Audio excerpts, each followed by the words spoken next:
سرخط مهمترین خبرها: بازداشت دو زن تاجیک در روسیه برای بردن 1000 اسپند. دادستان خبر را تصدیق کرد. 100,000 سامانه پاره گرفت ولی با جریمه آزاد شد. حکم سبک دادگاه برای یک مقامدار. و شرح کمیته حالتهای فوق‌العاده درباره افت ماشین برقی به دریای دوشنبه.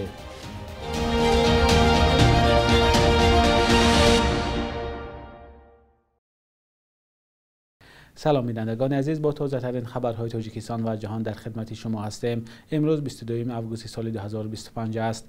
دادستان کلی تاجیکستان تصدیق کرده است که دو زن تاجیک برای بردن گیاه 1000 اسپند به روسیه بازداشت شده. یکی از آنها به 8 سال زندان محکوم شده است. اولی ماه آگوست در شبکه‌های اجتماعی خبر پخش شد که گویا یک زن جوان از تاجیکستان به روسیه 1000 اسپند برده در فرودگاه دستگیر و زندانی شده است. اما نامناسب این زن و کی محکوم شدنش معلوم نبود. دادستان کلی تاجیکستان روز 21 آگوست در خبرنامه در سامانده‌اش نوشت: دو نفر زن تاجیک که با مقصد شخصی و طبی 1000 اسپند را به روسیه برده بودند در فرودگاه دستگیر و به جوابگاری جنایتی کشیده شدند.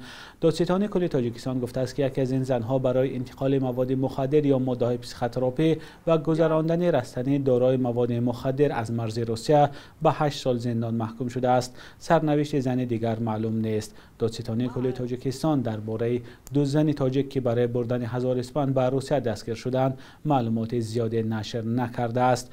دادستان از شهروندان تاجیکستان خواسته است که هنگام سفر به روسیه با خود گیاه 1000 اسپند را نگیرند، چون این کار باعث به جوابگاری جنایتی کشیدن آنها می شود. مقامات روسیه ماه فوریه سال 2024 1000 اسپند را بر روی خط رسانی‌های دارای مواد مخدر وارد کردند. در طب خلقی در تاجیکستان 1000 اسپند را برای تبابت بعضی بیماری‌ها فایده آور می‌دانند. کمیته حالتهای فوق‌العاده تاجیکستان حادثه سرازیر شدن یک ماشین برقی به دریای ورزاب را شرح داد. حادثه نیمه شب 20 آگوست در حدود ناحیه ورزاب رخ داده. نواری آن روز 21 آگوست به شبکه‌های اجتماعی راه یافت. به اطلاع رسمی ساکن 38 ساله پایتخت از عهده اداره نقلیات نبرآمده با ماشین به دریای دوشنبه سرازیر شده است. در داخل نقلیات به جز راننده دو نفر دیگر هم بودند. در خبرنامه کمیته حالتهای فوق‌العاده تاجیکستان آمده است که نجات دهندگان راننده و یک مسافر 20 ساله را نجات دادند. مسافر دوم یک مرد تخمینا 55 ساله غرق شده است و جسدش را جستجو دارند. در هفته روان دومین حادثه به دریا افتیدن ماشین ها در راه دوشنبه چناق می باشد. شام 17 آگوست یک ماشین بارکش در راه دوشنبه خوجند به دریا افتید و یگانه مسیر به شمال کشور قریب 2 ساعت بسته شد. حادثه در دهه پته ناحیه عینی رخ داده بود. با گفته شاهدان دو نفر در داخل ماشین بارکش بودند و سرنوشت بعدی آنها دیگر معلوم نشد. راه دوشنبه چناق از سوی شرکت ایرس نگهداری می شود و شرکت برای این کارش از رانندگان مبلغ می گیرد. مالک ایرس معلوم نیست. دادگاه در ولایت سوغد یک مقامدار را که برای گرفتن 100,000 سامانه پاره دستگیر شده بود با پرداخت جریمه آزاد کرده است. نمایندگان آژانس ضد فساد در ولایت سوغد اول ماه آگوست در نشست خبری گفته بودند ایگام حیدرزاده سابق رئیس جماعت در ناحیه اشت برای دادن قطعه زمین به یک شهروند از او 100,000 سامانه پاره گرفته است. مقامات گفتند رئیس جماعت به واسطه یک زیردستش این کار را انجام داده است. نظر حیدرزاده با اتهام معلوم نیست. نمایندگان آژانس ضد فساد در ولایت سوغد گفته بودند بر ضد ایگام حیدرزاده بر اساس ماده 319 قسم 4 کدکس جنایی یعنی گرفتن پاره در حجم مخصوصاً کلان پرونده باز کردند. کدکس جنایی برای این اتهام از 7 تا 12 سال زندان پیش بینی کرده است. اما با گزارش خبرگزاری از پلوس دادگاه شهری کانی بادام ایگام حیدرزاده را تنها جریمه کرده است. معلوم نیست که دادگاه با چه دلیل ها بر رئیس پیشین جماعت چنین جزای سبک را روا دیده است. منبع میگوید که ایگام حیدرزاده فعلا در روسیه می باشد. او 12 سال اخیر رئیس جماعت آریانای ناحیه اشت بوده است. فساد یعنی گرفتن پاره و دزدی مبلغ های دولت از مشکلی های اساسی تاجیکستان گفته می شود.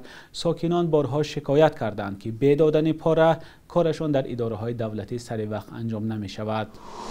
از ماه سپتامبر امسال معاش آموزگاران در تاجیکستان 30% بالا می رود. به گفته مقامات بعد این زیادشوی معاش آموزگاران از 1700 تا 2700 سامانه خواهد بود. ما از جوانان در خیابان‌های دوشنبه پرسیدیم که آیا با شرایط فعلی می‌خواهند آموزگار شوند؟ شما می‌خواهید در همین شرایط آموزگار مکتب یا دانشگاه باشید؟ البته که می‌خواهم.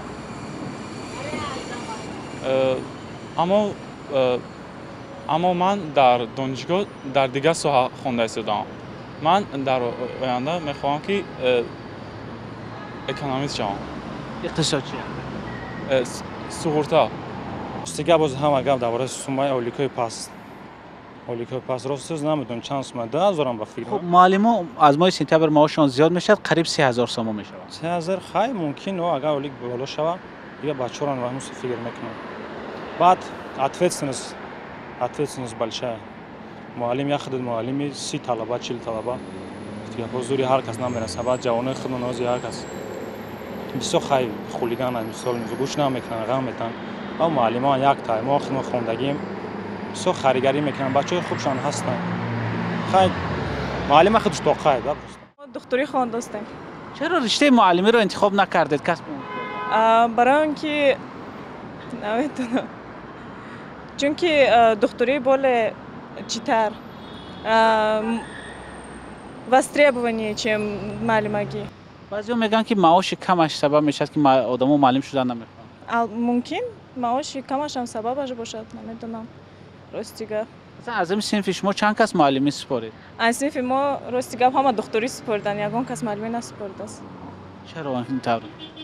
هر کس انتخاب خودش، نمیدونم. برای چی ترجمانی انتخاب کردید معلمی؟ ترجمانی میخوام که دیگه دولت برم. مثال انگلیسی ده انتخاب کردگیم باید انگلیس برم. پیرواد نکنم باید انگلیس برم دیگه دولت برم. یه خبر چه من رفته است مسکو رفته است آخرش نیست مسکو. من معلم با معلم دیگه. با معلم دیگه نونی معلم که کلام شده کنیش نه. باید که آموزگار این یکی از کسب‌های حق و حلال ترین نونی آموزگار، نونی مردیکو باید که این خیلی آدمای معاشش زیاد کنند، قدردانی که شود. خود شما چیکاره؟ چی کسب انتخاب کردید؟ من ساختمان. من خودم ساختمان پگیس خوجند خونده داگی خودم کسب خودم کار میکنم. شما چرا مثلا آموزگار را انتخاب نکردید؟ ساختمان چی انتخاب کردید؟ اصلا مردک بودیم ندارم. پدرم خودشون رو مردی کاری که ما وای میکردن. پدرم مردی کار. منم خودم از صنف ششم هستیم. همین صحبه کرد بسیار همین صحبه میفهمم. همین سبب شوق پیدا شده. خب در میان همین جوانا حالا خواهشمندان برای آموزگار شدن خیلی کم است. به فکر شما چرا؟ عصبی مبلغ عصبی که زمانی بابام آموزگار حرمت و احترام زیاد بود. مثال من نبری کی میگم؟ من میپرسم نبری کی؟ من میگم نبری معلم. این همین معلم گفت من همه میشناسد که کدام معلم الگبر متماتیک همه میشناسد. از این معلمای هیچ کی حرمت نمیکنن، جوانان حرمت نمیکنن. همین سبب به فکر من قدردانی هم کرده نمیشه. بینندگان عزیز اگر شما هم در این باره نظری دارید لطفاً در زیر برنامه نویسید.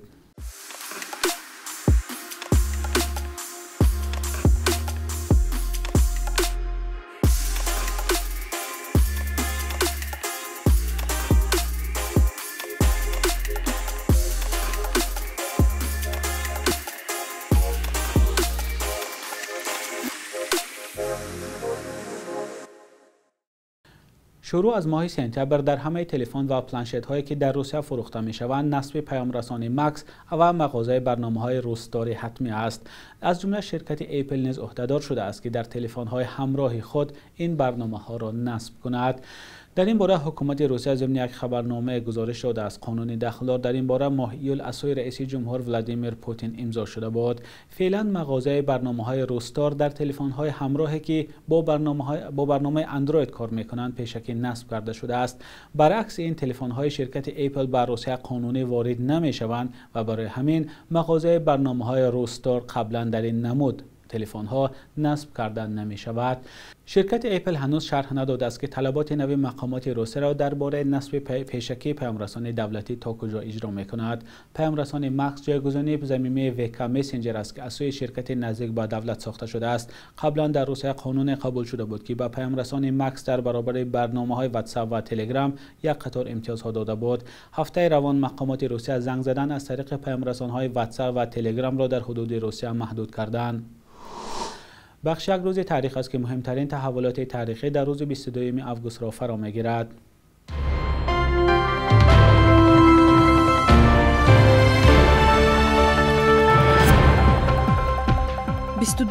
августро созмони милали муттаҳид рӯзи гиромидошти қурбониёни адовати динӣ эълон кардааст.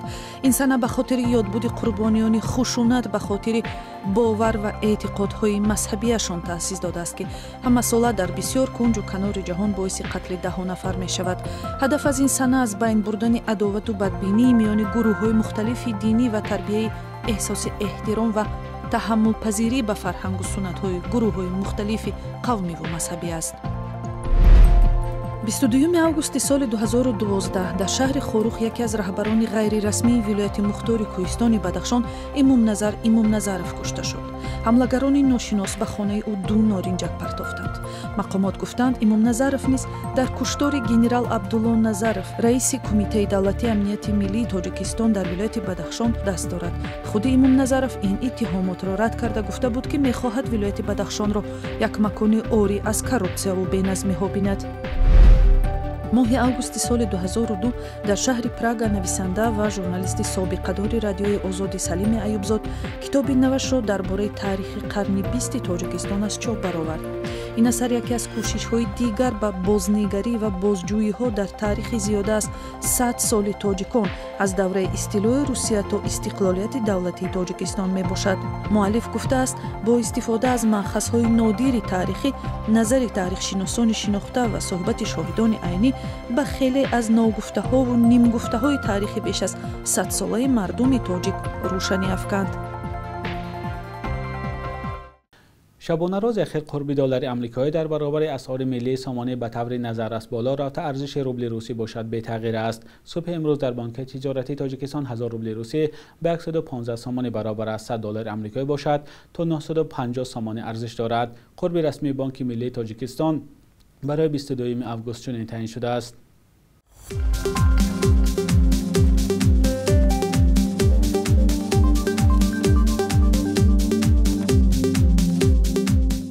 بینندگان عزیز، این آخرین برنامه نوی در هفته روان بود. در روزهای استراحت خبرهای آخرین را از سامانه رادیوی آزادی با نشان آزادی.org پیدا کنید. خدا نگهدارتان.